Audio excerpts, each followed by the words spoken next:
Sasa naomba nimwite Mheshimiwa Naibu Waziri Mheshimiwa Zawadi, afuatiwe na Mheshimiwa Waziri Sharif Al-Sharif na Mheshimiwa Waziri Kitwana ajiandae. Asante sana Mheshimiwa Naibu Spika kwa ruhusa yako na mimi kunipatia nafasi hii ya kuweza kuchangia bajeti kuu ya serikali.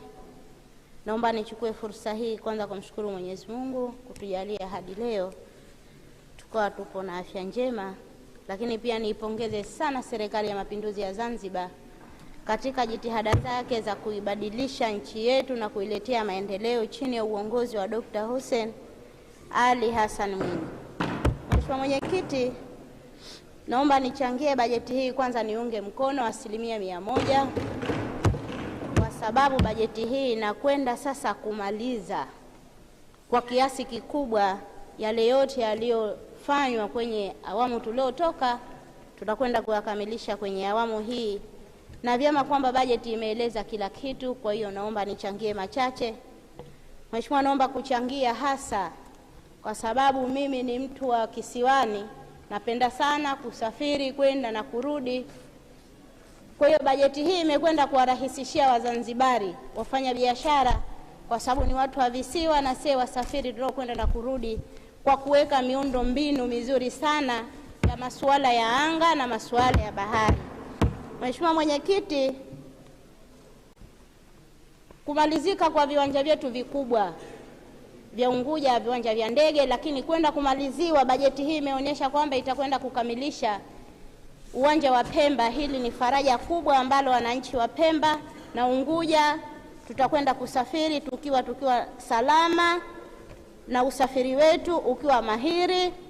Kwa hiyo hii tuipongeze serikali. Lakini kwa upande wa bandari, Mheshimiwa, bandari yetu ya Mkoani sote ni mashuhuda, imekwenda kuboreka na huduma zinapatikana vyema, na sasa tunapokea mizigo moja kwa moja kutoka nchi za nje kuingia Pemba.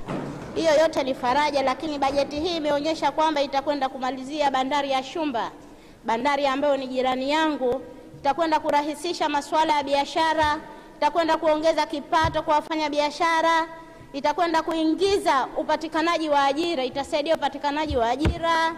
Mheshimiwa, bandari ile itakwenda kusaidia kushusha bidhaa bei, kwa sababu ni rahisi kutoka Tanga na Mombasa, ni rahisi kwa Pemba. Kwa imani yetu ni kwamba itakwenda kuwarahisishia wananchi. Lakini pia Mheshimiwa, suala la huduma ya afya pia bajeti hii imeonyesha, kwa sababu mimi ni naibu waziri wa maendeleo ya jamii, jinsia, wazee, ustawi wa jamii, wote upo chini ya wizara yetu. Bajeti hii imeonyesha namna gani ustawi wa mwananchi wa Zanzibar utakwenda kuimarika. Uboreshaji wa miundombinu ya huduma za afya unaenda kukamilika, kwa sababu upo kwa kasi kubwa kwa sasa, unaenda kukamilika. Mheshimiwa, tulikotoka ilikuwa wenzetu wagonjwa wa akili walikuwa wakisafirishiwa Unguja Kidongo Chekundu, lakini bajeti hii inaenda kumalizia kituo cha Pandani hospitali ya akili, ambapo wagonjwa wote kwa Pemba watafikia pale, na mengi ambayo Unguja yapo yaonekana kwa kasi kubwa Pemba yapo.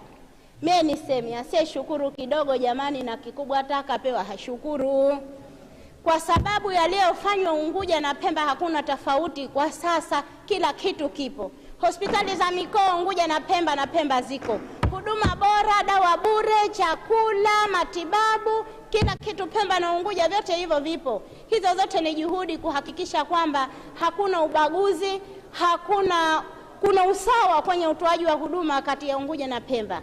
Kwa mimi niwaombe hasa wajumbe ambao wanawakilisha wananchi, tuepuke kamwe kutia hizi kasoro na kasumba. Haya mawazo haya ya kuwagonganisha vichwa Wazanzibari wetu, ambapo lakini baadhi yao wanufaika na hayo matunda, lakini umwambie mwenzio ose hatupati, lakini mwenyewe ajua kuwapata, kwa sababu yapo. Sasa hivi tuna ushahidi Mheshimiwa, watu namna gani Pemba wanavyomlahaki kwa mahaba Mheshimiwa Rais. Wote wasema Mheshimiwa Rais kwa kweli ametufanyia, wa Pemba hatuna cha kumlipa, kila kona asifiwa, kwa sababu ya yale ambayo aliwekeza kwa Wapemba. Sasa akitokezea mtu akisema kama Pemba tubaguliwa, si ukweli Mheshimiwa, si ukweli. Hilo si ukweli, na Wapemba wenyewe kama watakuja hapa hawatosema kama wao wabaguliwa. Si ukweli? Wasemewa. Wapemba wasemewa ni watu wachache ambao wao wafaidika kimpango wao, wawasemea wenzao wakiwatia kasumba. Si kweli? Pemba kwa sasa hakuna ubaguzi wowote, na sie twakiri, na mie ni shahidi. Mheshimiwa hapa pasema kwamba ajira zabaguliwa, mie nitoe ushahidi.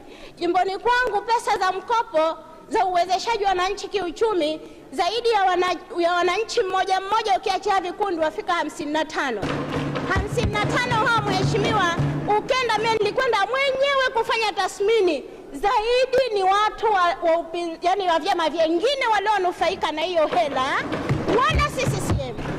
Sasa kama akitokezea mtu, maboti yale yaliyotolewa Mheshimiwa, maboti ya mkopo mengi yalipelekwa, wengi wanufaika ni vyama vingine.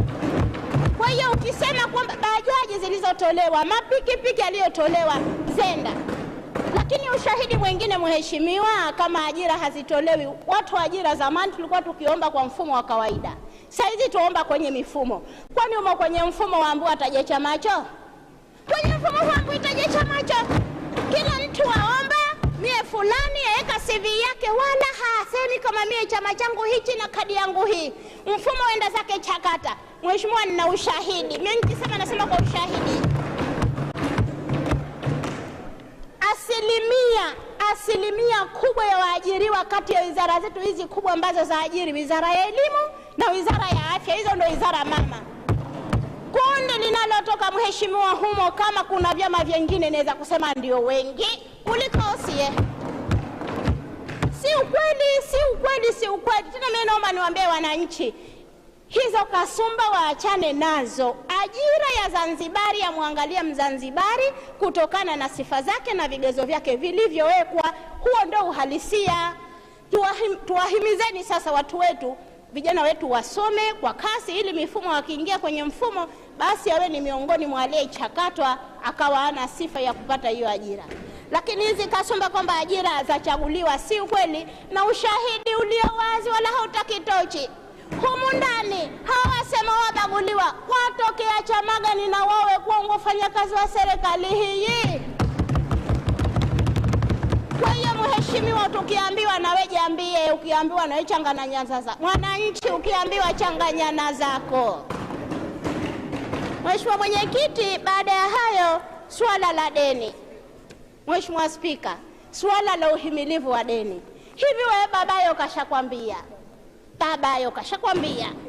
mwanangu we, mnakwenda kopa pesa hizi hapa, twataka jenga nyumba yetu, twataka eka kiduka cha biashara, twataka karabati lile jahazi letu ili maisha yende. Ushajua babayo adaiwa, lakini babayo hekwenda zile weya, hekwenda kama kuja nazo ndani.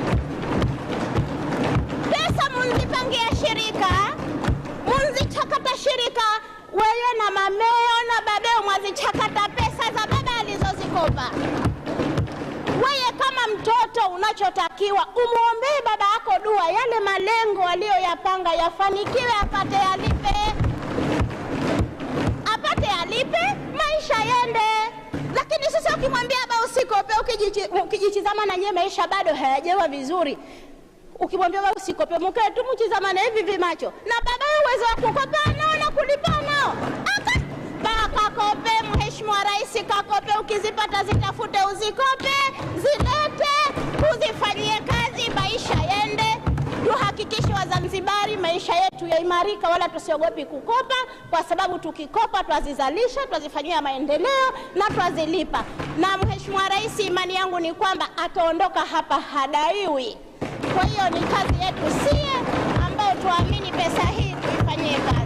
Mheshimiwa Naibu Spika, najua kushaniangalia sana, lakini mimi nilikuwa nikitaka niwatoe wananchi hofu wa jimbo langu, wawe na amani, nchi hii na viongozi anayeaminika, na kwa uwezo wa Mwenyezi Mungu sie tuombeni dua, atalipa. Mimi naomba nitoe mfano mwingine ulio wazi.